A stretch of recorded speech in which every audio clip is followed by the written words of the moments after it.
So we're actually going to get a little bit more in depth on how we created this beautiful tool path for this hexagon table. Of course, we are using VCarve Pro, and our CNC machine is the Laguna Swift 4x8 with the vacuum. And just a few little pointers on how we created this is, first we went to our the polygon. We ended up choosing the amount of sides, and then we came up with our full design. We had to make sure everything was perfectly spaced apart to give you this look. Then we of course have two different tool paths. One is for the entire outside.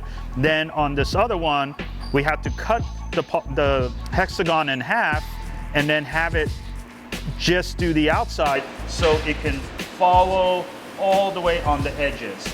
This way, when they pour the epoxy, it actually gives it almost like a waterfall design. So it's strictly a look that the client wanted, and we hope that this was enough information for you to see how we achieve this, and we hope to show you a little bit more videos in the future here at American Wood Importers.